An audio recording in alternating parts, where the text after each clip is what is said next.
Colonel Rob Maness has a lifelong record of providing dedicated service to this nation. Having worked his way up from the enlisted ranks to full colonel, he served our country for more than 32 years.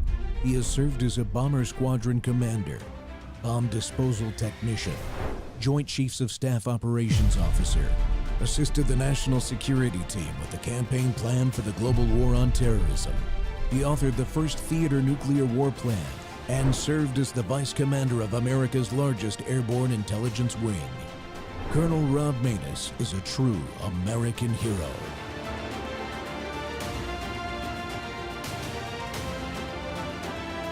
This is Rob Maness Live. The Paris Olympics has taken a controversial turn with a lot of criticism and furious reactions on social media from prominent global personalities over a few performances that were lined up at the opening ceremony of the 26th of July. Now, the performance that has generated maximum conversation is the one involving drag queens. The act apparently reimagined Italian Renaissance artist Leonardo da Vinci's mural painting, The Last Supper. The Last Supper is an iconic painting of Jesus Christ dining with his apostles in Jerusalem. In Christian theology, the Last Supper holds deep symbolic meaning as it is remembered as a profound moment that foreshadowed Jesus Christ's crucifixion. Now let's tell you what the controversy is all about and why is it that it has become controversial in the Paris Olympics. Now, who is a drag queen? A drag queen is a person, often a homosexual man, who dresses in highly decorated women's clothing and performs as a woman to entertain the audiences. So this particular parody of the Last Supper even grabbed the attention of Tesla and ex-owner Elon Musk, who felt the performance was extremely disrespectful to Christians across the world. Right-wing voices in the United States, Republican lawmakers and famous TV hosts also called it a mockery of the Christian faith. Donald Trump Jr. reposted a photo of the depiction and said they're not even pretending anymore. Let's go across to my colleague Karishma, who's joining us on the broadcast. She's joining us from Paris. Karishma, Paris Olympics, it's a moment that the entire world is looking forward to. The opening ceremony every single time is one that's watched by across the world. But the opening of the Paris Olympics has garnered a lot of controversy. People across the globe saying it was an insult to Christians across the globe.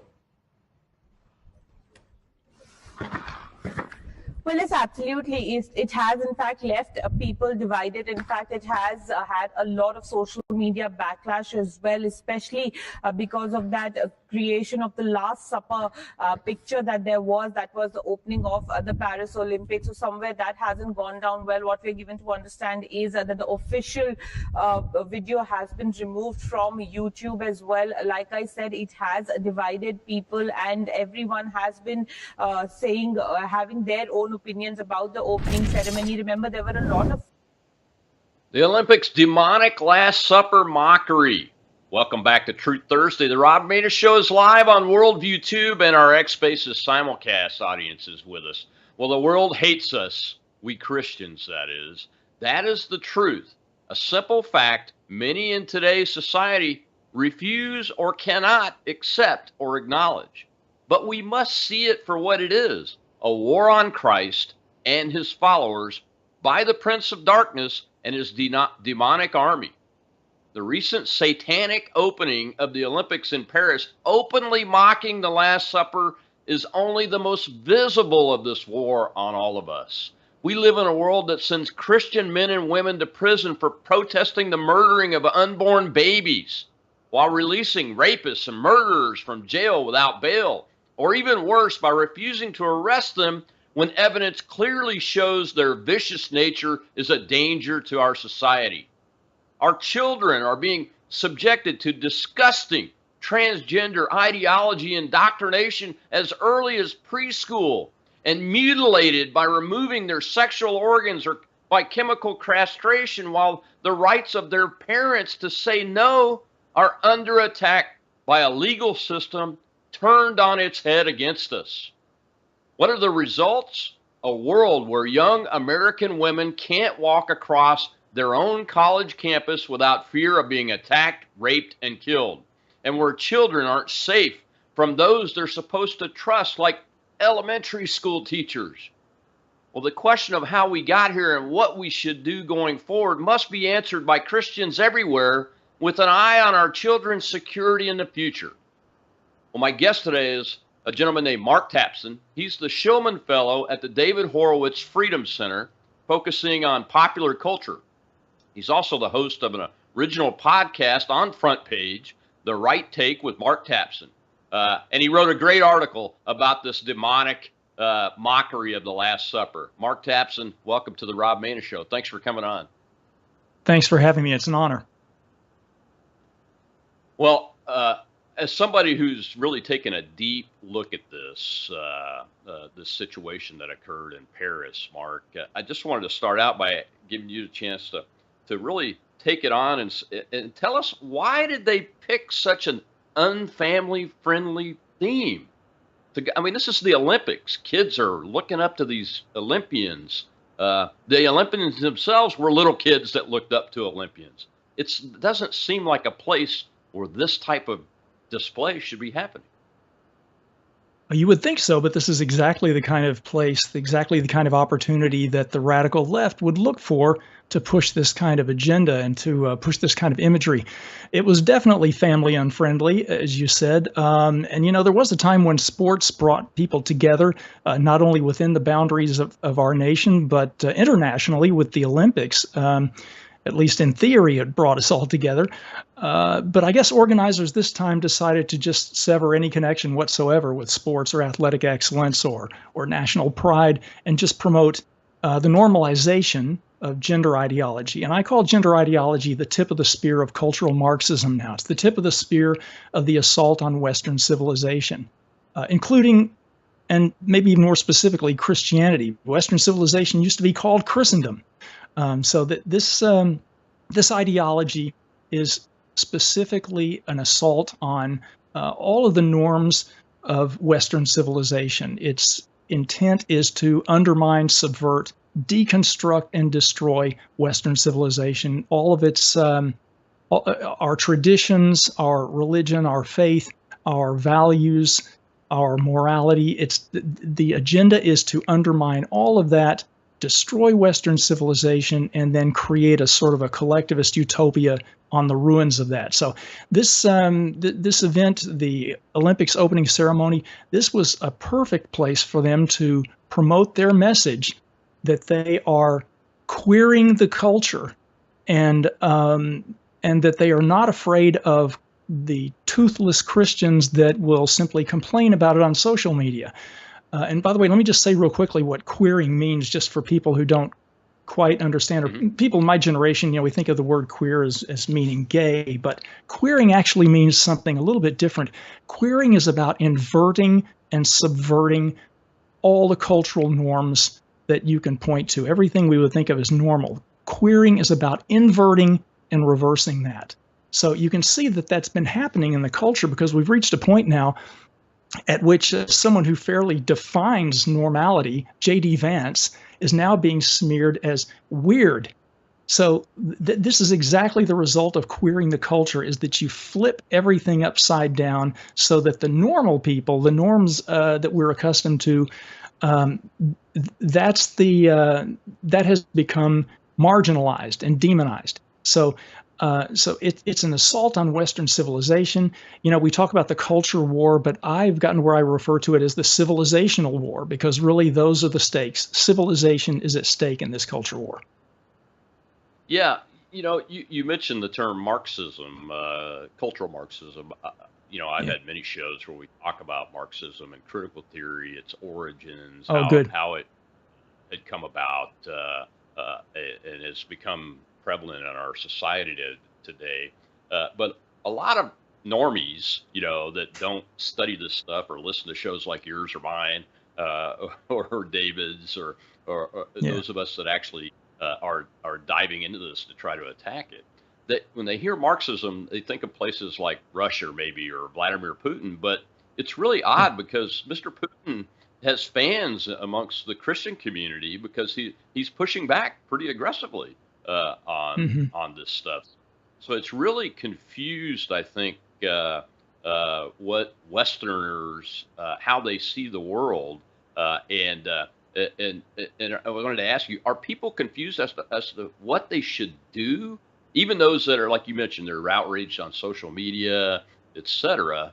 Uh, but I think they really don't know what to do because they see all these disparities between how they were grown up. And I'm speaking from my generation, which is very, very late to boomer, early X, I think is what they call it.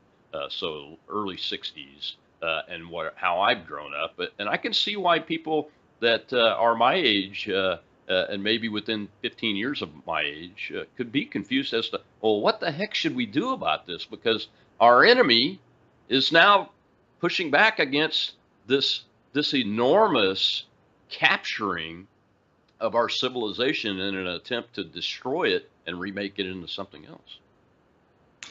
It is hard to know what to do, especially when you're talking about the culture, because unless you own your own movie studio or a publishing company, it's hard to figure out how to move the needle of the culture.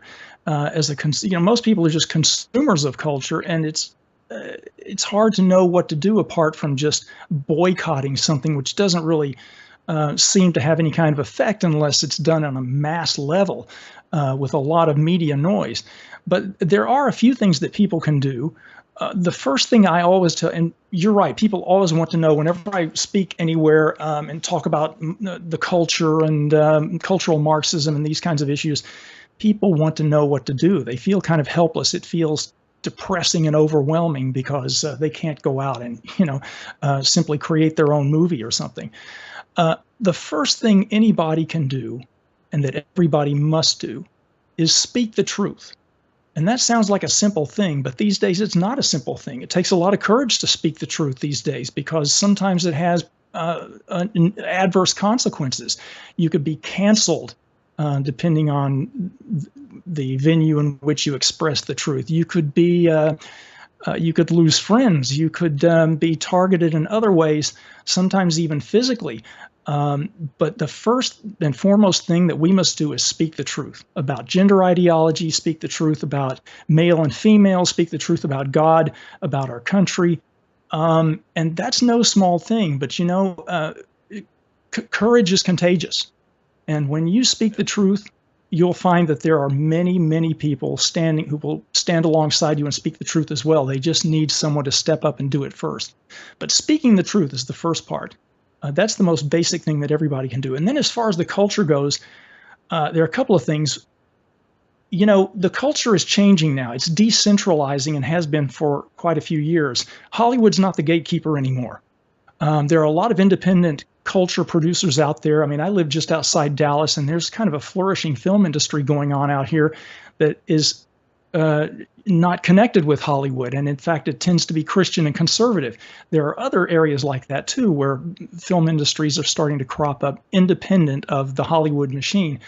And these people are starting to produce films and children's books and novels that that do not offend the mainstream culture. In fact, they support our values and they're patriotic. They're pro-Christian, and those culture producers we need to support everywhere you can find them. I had a podcast episode featuring the actor Kevin Sorbo, who has recently, of course, he's Christian and conservative, and he was basically canceled out of Hollywood, although he still has a pretty flourishing career going outside of Hollywood. But he's written a couple of children's books, and I bought them and I've read them to my own kids, and they really like them. So. There are ways in which we can support the sort of parallel culture that's beginning to develop, which runs counter to the mainstream culture. And that's really important. Although I will say real quickly, you don't have to support bad art. If our side makes bad movies, don't spend your money on them. But that's going to happen more and more rarely because the best stories actually are Christian and conservative. The best stories emphasize heroism and redemption and good versus evil. So we've got that going for us.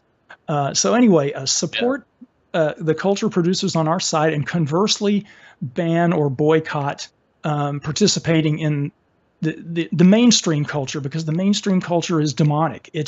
And I can tell you because that's my day job. And, that's my work is analyzing the intersection of politics and culture, and I can tell you that the culture is demonic.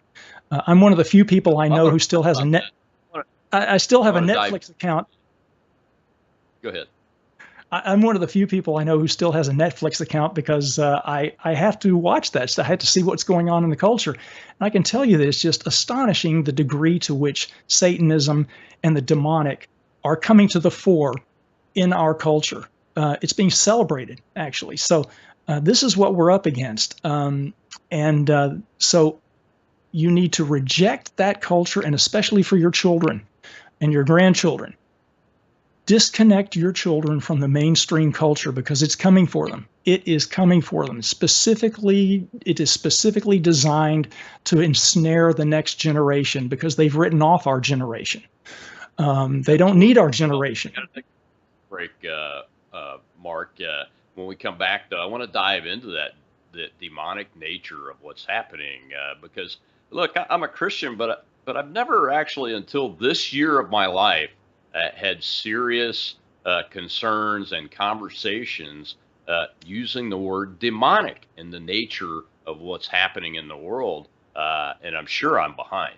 So we'll be right back with Mark Tapson right after these messages on World YouTube and X Spaces simulcast.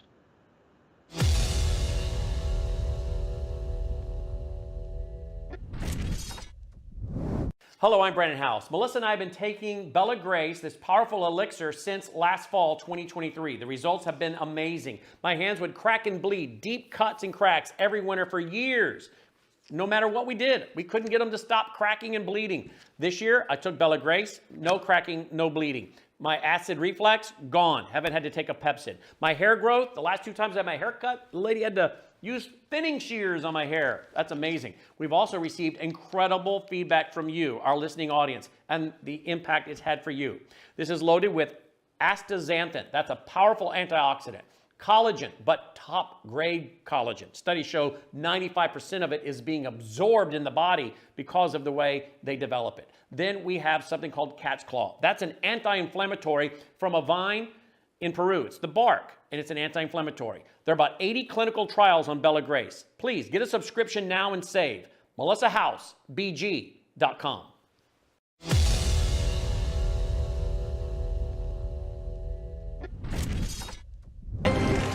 And we move.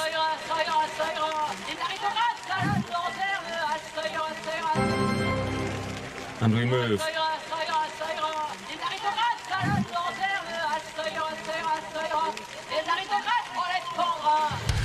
Ça ira, as I said, ça ira. All will be well. Well, this part of the ceremony is entitled Liberty. Welcome back to the Rob Maness Show. It's Truth Thursday, and my guest today is Mark Tapson, who studies this cultural stuff. And Mark, you mentioned the headless Marie Antoinette's in the opening ceremony in that song right there. And, I think it was Thomas Jefferson, one of our founders, that just thought the French Revolution was abhorrent by the way it was conducted. And as it turned out, even though he may have supported the idea at the beginning of it, the way it turned out was just atrocious and is looked upon by Americans as not the way to create individual liberty, but the way to destruction. And I was just curious, before we dive too much into it, but is this part of that demonic approach that we're talking about here? Because that's the way it hit me, even though I'm very familiar with the story. I've studied the executions and those kinds of things, but I was like, wow, that goes right along with the mockery of the Last Supper, like demons are marching across the earth. Yeah, and it's funny that you mentioned the French Revolution, because I'm actually working on a book at the moment in which I devote a chapter to talking about the catastrophe that was the French Revolution. But yes, the demonic nature of this performance, I think, would be obvious to anyone, whether you're Christian or not. It's hard to deny that this some of the symbolism in this is deeply disturbing and ugly in a spiritually ugly way. I think anybody who's been paying attention to culture in recent years has seen increasing satanic symbolism or even flat out open Satan worship in, for example, award shows, performances like the MTV Music Awards and the Grammys. One of the interesting things about contemporary Satanism, if I could make a slight aside here, is that many, if not most, actual Satanists will tell you, and of course many of them are possibly lying about this, but they say they don't believe in a real Satan, but that he is simply meaningful to them in a symbolic sense because he represents the ultimate rebellion and the ultimate freedom from moral codes. And that's what Satanists really want ultimately, and it is a freedom from Judeo-Christian morality. But anyway, there was some of that in the French Revolution, some of that motivation, some of that attitude that they were searching for, this sort of ultimate rebellion and ultimate freedom. But anyway, there's a lot of that demonic imagery going on, and I think it's important for Christians in America and in the Western world, generally speaking, to understand that this conflict, this culture war goes beyond culture, it goes beyond politics. We're engaged in spiritual warfare. We have to gird ourselves with the full armor of God and go to battle, or we will find ourselves even more marginalized than Christians are already becoming. And I think persecution is simply going to move beyond the soft kind that we see in the culture where we're ridiculed openly, and it will move into the sort of hard persecution that Christians are facing in less civilized areas of the world. So now is the time for Christians to recognize what is happening in the culture and to recognize how important the culture is, and that we have to reclaim it on behalf of Western civilization, which used to be called Christendom. Yeah, I'm glad you said that because, in the Bible, in my rudimentary studies, and like I said, I tell folks all the time, I'm a devout Christian, but I'm not a theologian. The stories throughout the Bible, Old and New Testament, the mocking of God and mocking of God's systems, his desires, the processes like the Lord's Supper that was mocked in this case it's a tactic of Satan and his demonic armies, isn't it? Oh, sure. Ridicule is a tool not only of Satan, but is openly a tool of the left. If you think of Saul Alinsky, the famous late community organizer and left-wing theorist who wrote the book Rules for Radicals. That book, by the way, is devoted to Lucifer. And one of the rules for radicals is to ridicule your opponent because there's no defense against it. It's very hard to beat ridicule, and that's why the left has adopted that tactic very successfully over the decades. I mean, if you think of Saturday Night Live, for example, every episode it's something about conservative politicians or presidents or Christians. So the mocking is definitely a tool of Satanism, or a tool of Satan, and a tool of the radical left. Absolutely. Well, we do have a live audience that I let ask questions every once in a while when we get a hand up over there on our Spaces simulcast. We've got a hand up. So we'll go ahead and take this question, Mark, and continue this discussion because it's something that people, I think, need to hear, whether they're Christians or not. This is a reality of what is happening in our world, our civilization today. Go ahead, Shell is our host over in our space. We have Kristen. Hey, Shells, Colonel, Mark, I followed you. When you look at just since like 2020, I have been looking at this for quite some time as around the world, the whole world, this is the battle between good and evil in the politics, in the everything that's going on in other governments, our governments too. And don't you think that this is about the time when it's the battle between good and evil, all of this stuff? Thank you. Ma'am, I do. It's definitely a battle of good and evil. As I said earlier, this is spiritual warfare we're engaged in, and so that is the ultimate battle of good versus evil. I know that as Christians, we're not supposed to be of the world, but we are in the world.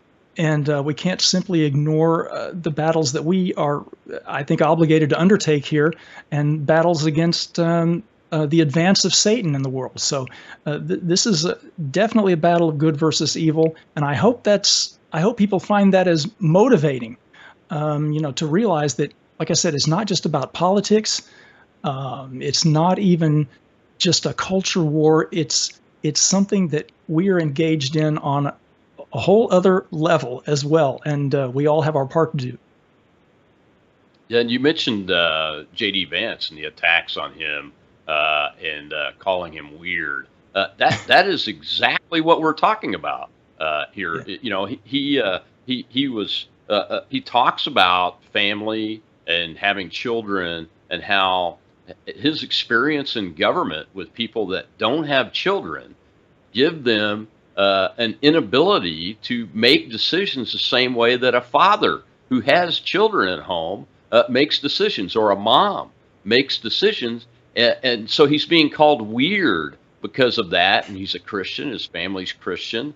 And that is that type of mockery. And then we saw it again, both of these yesterday, with President Trump when he went to the Black Journalists Conference. The first two moderators asked questions that were really mocking him, and he pushed back. He pushed back against them so hard that all of the evening news, even Fox News, was full of hand-wringing about how he shouldn't talk about race and all that, when everything they attacked him with and mocked him with was about race and snippets of quotes of things that he had said, or people that he happened to sit down with at dinner and those kind of things.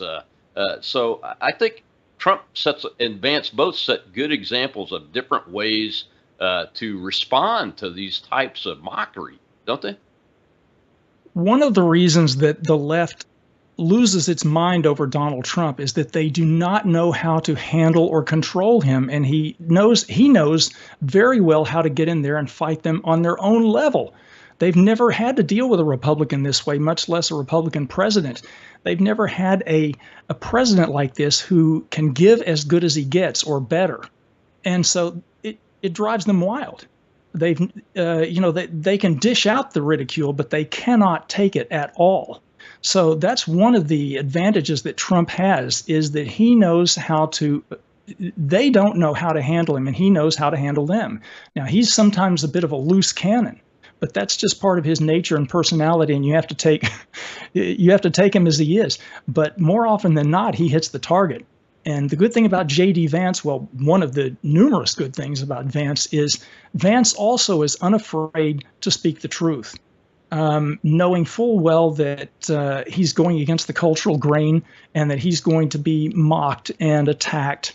But this whole narrative that they've latched onto about Vance being weird is just ridiculous. I don't think it's going to work at all. They thought that it would, but it's just it's too easy to turn that back on the left. So that's a failure. But yeah. Yeah, it's very interesting, because one of the things that President Trump turned back on them was this quip that one of the leftist journalists made about Kamala Harris's blackness. And he told a little story about, I've known her for a long time, and all the way up until this certain point, she presented herself and identified as Indian. Over and over again. And of course, they said that was false and everything. And every time he would say, and then he said, and then all of a sudden, she decided she was going to be black, and he just told the story in a very human way. But the whole media construct, even on the right, was going crazy about it. But he was telling the truth. That is exactly what has happened up to the point where she was named the vice presidential candidate, because Joe Biden said he was picking a black woman, which is a DEI hire by most people's standards, which is what they were trying to get him to answer.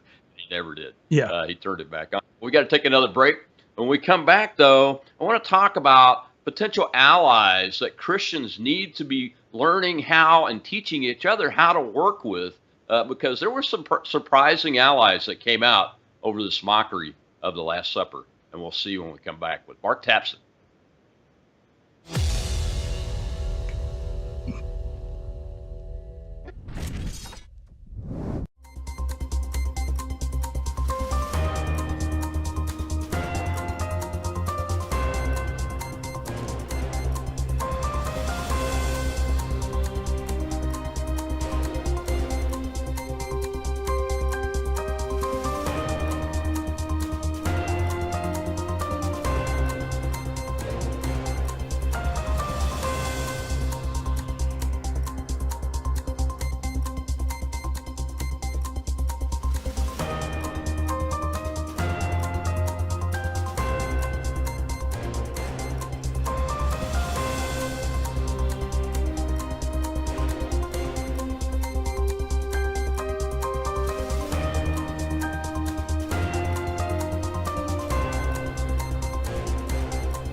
They didn't. Firstly, they're not sorry. This was signed off on. And to sit here and let France mock the country, mock your religion, make fun of every single thing you hold holy. This is the Last Supper. This is everything holy about Christianity, and we say absolutely nothing about it and say, oh, you cannot even complain. What are we doing wrong by saying that this is disgusting? This is not art. Doing this. Everyone at home, I want you to understand. They don't try and trick you or deceive you. If I give you a poison apple and you eat it, I murdered you. If I say this is a poison apple, all of this is done on purpose. They're telling you exactly what's going to happen. They're coming for your kids. They're coming for all your institutions. There's nothing cultural left now. They have it in control. Or Europe. This is disgusting. Am I right? It's disgusting. It's disgusting. There are Christians all over the world.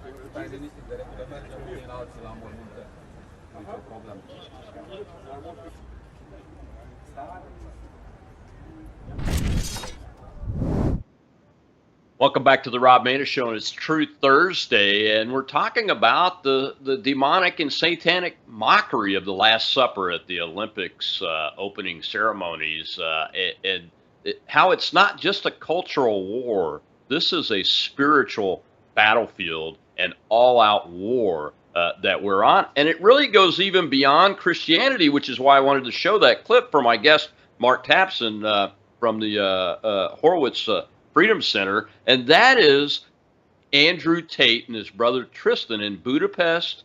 And they're out in front of the French embassy, in front of a Catholic church next to the French embassy, protesting on behalf of Christians this mockery of the Last Supper and putting a fight up against it. And the secret to this is Tate is a Muslim. And that's why I wanted to ask you, Mark, as we bring you back in here, is we need to, as a Christian, need to find people that I can ally with so that we can put up a united fight against these demons and their leader, Satan, don't we? Yes, I think so. And that, this brings up a really interesting question about whom we should be allying with as Christians. Tate is kind of a special situation. I don't know how well your audience knows Andrew Tate. I've written about him some. I don't have a lot good to say about Andrew Tate, although he does occasionally say things that that Christian conservatives would agree with. But he's a real wolf in sheep's. I'm not even sure you could say he wears sheep's clothing. But Tate he's a hugely influential social media figure. He's an ex-kickboxing champion. He has a huge following of young males. I call him a masculinity guru in the same way that someone like Jordan Peterson is a masculinity guru, someone who attracts a young male audience and has a lot of advice and life hacks for them and things like that. But I see them at opposite ends of the spectrum of that masculinity advice arena. Tate is actually a terrible, terrible role model for young men. And he is, as you pointed out, a Muslim. He recently converted to Islam because he thinks Christianity is weak. And because there's a lot about Islam that appeals to his hyper-masculinized worldview. So he's a complicated situation. I'm surprised, actually, to see him protesting on behalf of Christians against the Olympics, and I think that's a positive thing. So, when you get someone like Tate or other popular media, pop culture figures like Bill Maher, for example, who is mostly left, but about 40% of the time he gets it really right. We have to be careful about allying or embracing these people too much. And also, I think Christian conservatives tend to get a little starry-eyed when it comes to pop figure people or social media influencers seeming to support our side. We kind of fall all over ourselves to embrace people like that. I think that it's good to a certain extent. We can stand by them as allies to a certain extent, but we have to know where to draw the line, and we have to know whom we're getting in bed with. So, yes, we need allies wherever we can find them, because who knows? Maybe over time Bill Maher will become he'll turn completely conservative. Who knows? He might wise up enough to do that. Maybe Andrew Tate will have a similar epiphany. Who knows? But we just have to be careful who we're getting in bed with. That's all. But yes, it's helpful to have people from any arena who are willing to sincerely stand by us and support our right to live our values. Yeah, I mean, I think that's why I picked that clip, because I have the same reaction as you. I actually learned about Andrew Tate from my youngest son, who's 19, and he asked me about him one day, and I started taking a look at him. So, I mean, there are some things that he talks about, which is solid advice for young men. But there are a whole bunch of things that I go, wait a minute.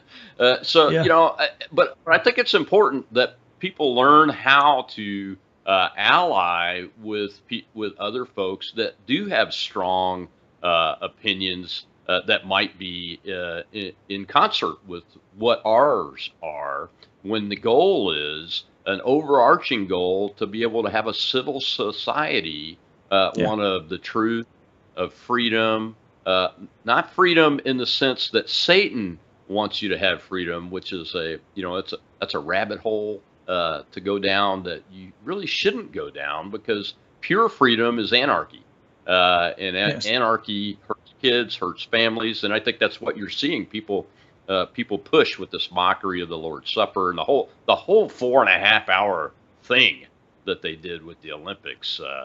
Really comes at me in that direction, and I was surprised that he was going to take up for Christianity, because I've heard some of his discussions about how Christianity is weak. But Christians need leaders that have the same philosophy on leadership and strength as an Andrew Tate in that regard, if we're going to defend civilization so that our children and our grandchildren inherit it, right? Which is exactly why I picked him. And I don't know if do you know who Andrew Torba is, the founder of Gab?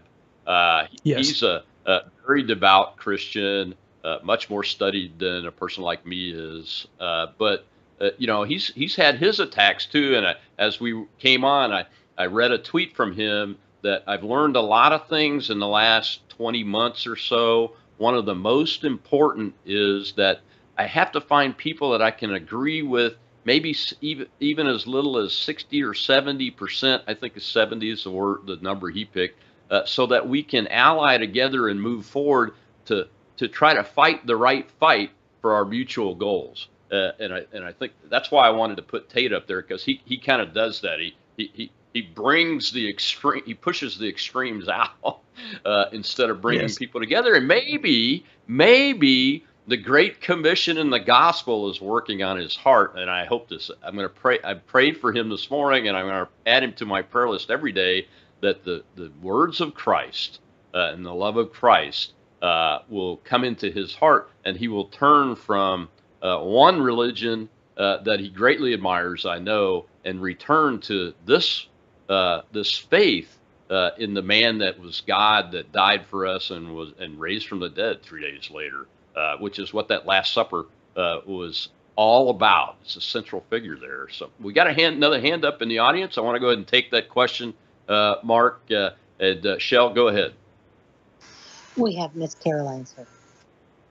Hey there. Thank you, Shelley, and thank you for Colonel Maness for all you do, and thank you for taking my question. I go to France quite a bit, and I spend a lot of time in Normandy, and I've been there for most of the D-Day commemorations for the past 2 decades. So in my off time, I have gone to the museum in Dijon. I have seen the painting of the Festival of the Gods. Mm-hmm. Prior to 2024, I was told, when I went to the museum by docents, I have been told that painting was based on different gods, but also the Last Supper, Da Vinci's The Last Supper. It was based on that. Mm-hmm. And now I see in the Olympics that we have to discount that fact that's been told to us for decades. We have to discount that fact, and we have to appreciate the transgender art who, which is to awaken us for what it is. Do you have a question for the Colonel, Carolina? Yeah. My question is this a psychological operation? Is this just another military quality psychological operation on the people of this world? Because it seems like it is to me. That's a great question, Mark. I'll give my answer after you take a turn at it. If you mean the Olympic ceremony itself, is that part of like a psyop, as they call it? I wouldn't really equate it with, how should I put it? I see it as more of just an extension of the whole cultural Marxist infiltration of the culture. They're pushing the envelope now. I mean, a lot of this stuff has been going on under our radar for decades. And you've seen it, however, accelerate incredibly in the last 10 years or even 5 years, even a couple of years. Because they've reached a point now where they control the culture. They also now control the political arena.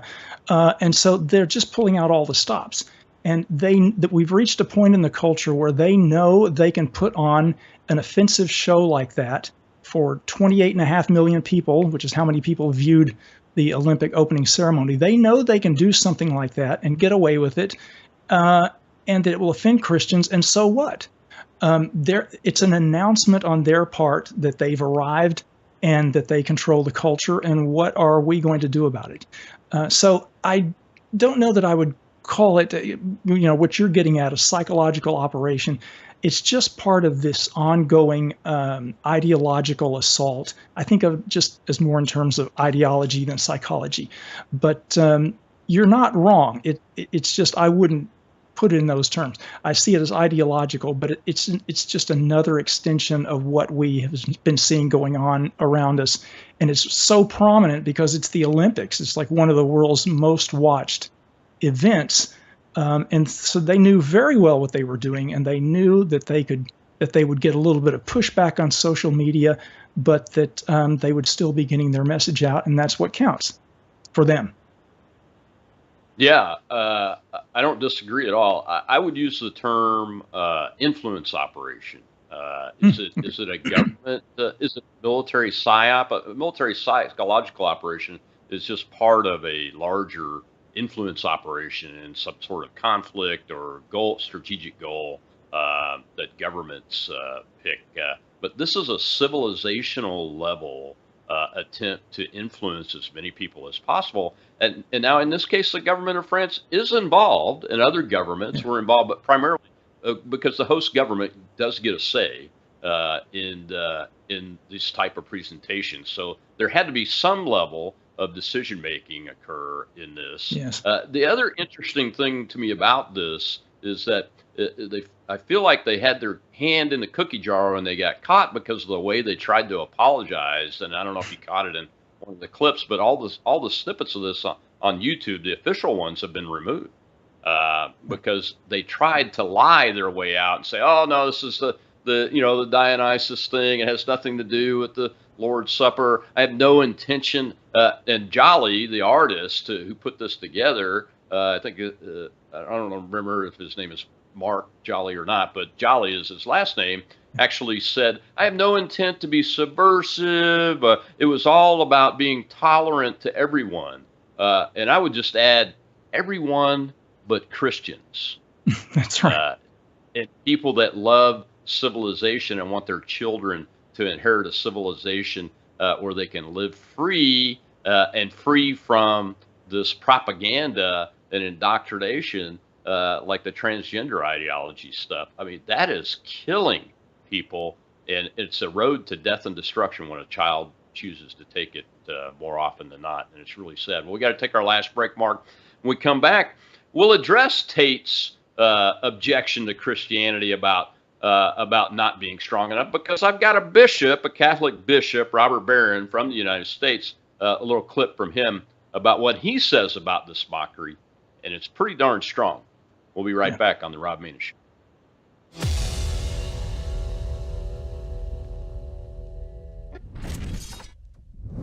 A lot of people are having great success with a weight management program with Bella Trim. but it's just a tool. In terms of ingredients, Chromex or chromium picolinate improves the actions of insulin, so you have better glucose management, and in addition, it promotes fat utilization. Fat utilization or fat burning is also a feature of metabolite, which are two botanicals that stimulate a switch called AMP kinase, and so you tend to burn fat, reduce belly fat or visceral fat. Who doesn't want that? Metabolite has the ability to stimulate satiety or reduce those cravings. That's really very, very important. And it does that by raising GLP-1 levels.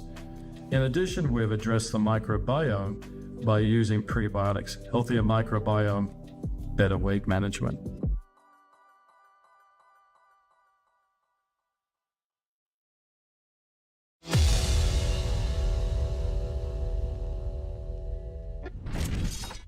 Rage and offense over the parody, artistic freedom, or blasphemy. One critic is with us, Bishop Robert Barron. He is the bishop at the Oriona Rochester Diocese in Minnesota, founder of Word on Fire, and his comments about this have gone viral. Bishop, welcome. You've called the display a, quote, gross, flippant mockery of the Christian faith. What was your reaction when you first saw this? Well, I was shocked and dismayed. You know, I just came from Indianapolis. We had this marvelous celebration of the Eucharist. 50,000 Catholics descended upon Indianapolis to give, worship to the Lord. And at the center of that was the Eucharist. And then to see, and, I turn to the Olympics with great interest. I love sports. I love the Olympics. I turn with great interest and I see this clear mockery of the Last Supper. And for Christians, the Last Supper, when Jesus, in anticipation of his death, gives his body and blood to the world. I mean, we're at the center of Christianity. And to see, drag queens and so on cavorting in imitation of Da Vinci's Last Supper, how could Christians not construe that as a slap? I was shaking my head at as I heard some of the reporting there, all the emphasis on inclusivity. Yeah, I guess everyone's included except for Christians, except for believers. They can be mocked and marginalized and made fun of all you want. We saw the same thing last year with the LA Dodgers controversy. So, I know I have very little patience for that, the great avatars of inclusivity, but are just brushing aside Christians. What do you think is behind all this? At one point, there was a scantily dressed man. They bring out a big silver platter, apparently like the Last Supper, reveal it, and it's a guy scantily dressed, old, painted in blue, curled up inside this thing. Where does this come from to think that, it's like, okay? No, to me, it's perfectly clear. You have a very secularist, very materialist, postmodern culture that knows who their enemy is. The Christian churches stand as the great institutional opponents to this worldview. It's a philosophical, cultural struggle, and they know who the enemy is. So when they have a chance, they mock the enemy. And, I don't think we should simply acquiesce. If you go back to the Lord himself, to turn the other cheek and so on is not a recommendation to acquiescence or to quietude. That's a manner of engaging evil when you see it. To do it nonviolently, to be sure, but it's a way of engaging and getting in the face of things that we see as wicked.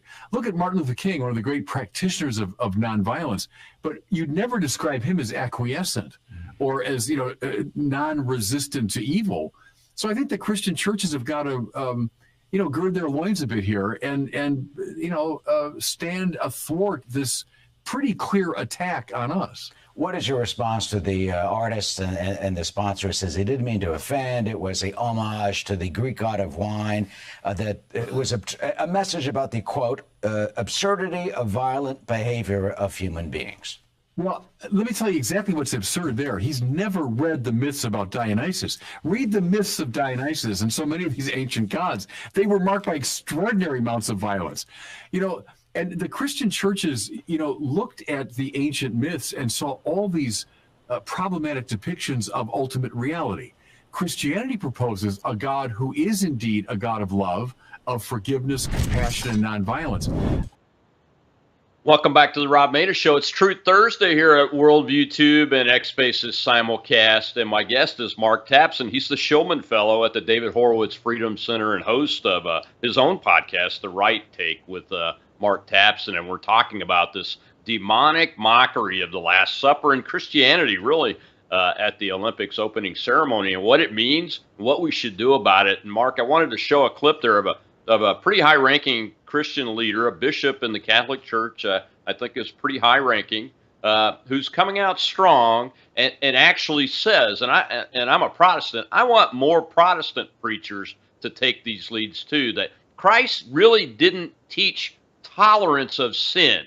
He taught empathy and to get the message of his following the message of Jesus Christ and why he came, why he died, and why he rose again to the sinners. And so he ate with prostitutes, he hung out with tax collectors, and thieves and murderers and those kinds of things, because they're the ones that needed the message the most. And the Pharisees, the high priests, he hung out with them too. And a lot of people didn't like that he did that either. But it was to get his message to them and tell them to go and sin no more. That phrase is all over the Bible and the New Testament, in my opinion.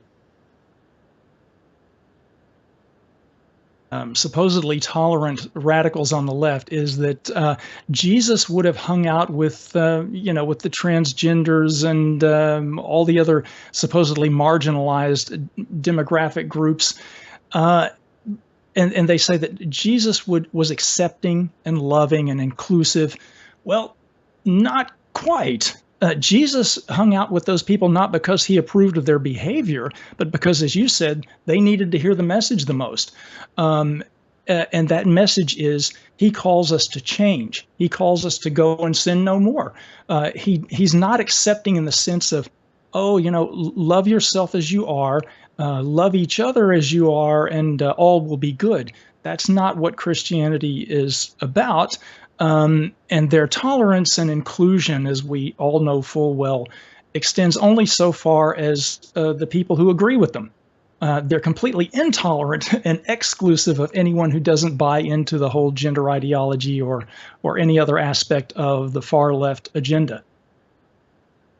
As a matter of fact, I think I could safely go so far as to say that they would rather we be dead than be alive to be in opposition to their ideology, quite honestly. I mean, I've heard it enough on social media from Americans that buy into this cultural Marxism to think that, well, let's put it this way. I retired from the U.S. Air Force after 32 and a half years of service, and I never dreamed that I would need to carry a concealed firearm with me out in regular society just to make sure I was able to defend myself, my family, and my property. And I sincerely believe that today.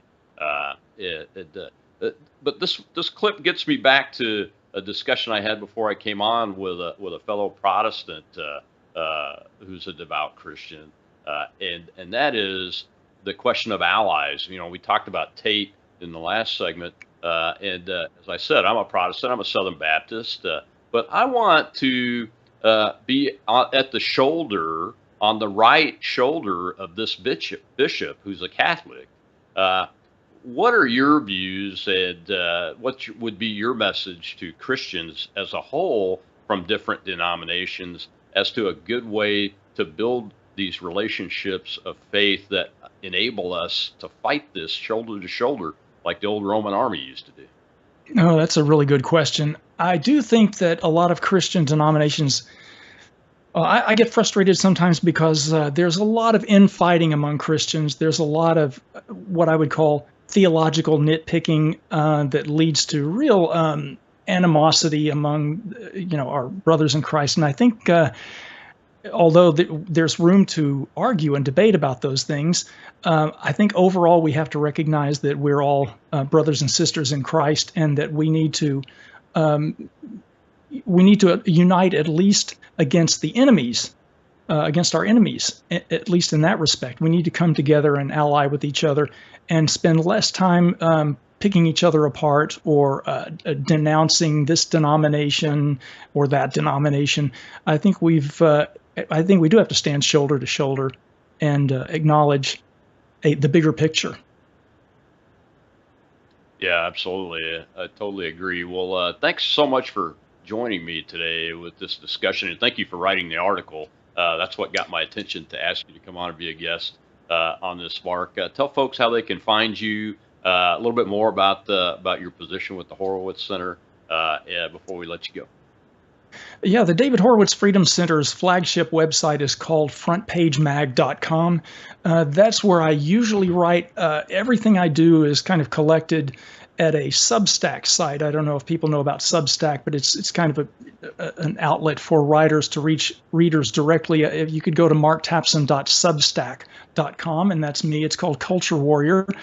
And so you can find me there. And David Horowitz, in case your audience is not familiar with him, is one of the long-standing conservative stalwarts and just incredible culture warrior for the last few decades after his conversion from the far left. So people do convert, people do change their minds and come around to the right way of seeing things. So we need to extend that invitation to Andrew Tate, I guess. Absolutely. Well, thank you so much, Mark. We appreciate it. God bless you. I hope to have you back on sometime. And I will get people to go check you out, follow you, and look at your Substack. I have a Substack called the Colonel's Brief on there, so they are very familiar with Substack, and we appreciate what you do. Great. Well, thanks very much for having me. It was an honor.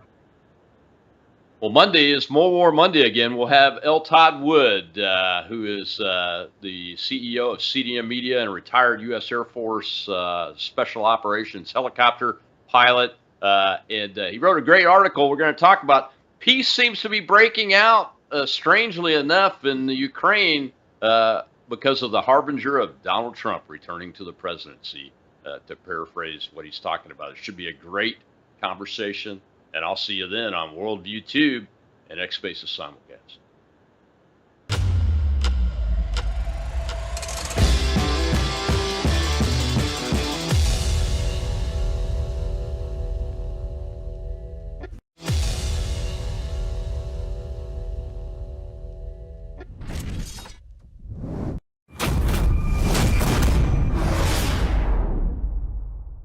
Hello, I'm Brandon House. Melissa and I have been taking Bella Grace, this powerful elixir, since last fall, 2023. The results have been amazing. My hands would crack and bleed, deep cuts and cracks every winter for years.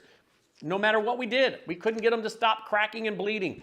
This year, I took Bella Grace, no cracking, no bleeding. My acid reflux, gone. Haven't had to take a Pepsid. My hair growth, the last 2 times I had my hair cut, the lady had to use thinning shears on my hair. That's amazing. We've also received incredible feedback from you, our listening audience, and the impact it's had for you. This is loaded with astaxanthin. That's a powerful antioxidant. Collagen, but top grade collagen. Studies show 95% of it is being absorbed in the body because of the way they develop it. Then we have something called cat's claw. That's an anti-inflammatory from a vine in Peru. It's the bark, and it's an anti-inflammatory. There are about 80 clinical trials on Bella Grace. Please get a subscription now and save. MelissaHousebg.com.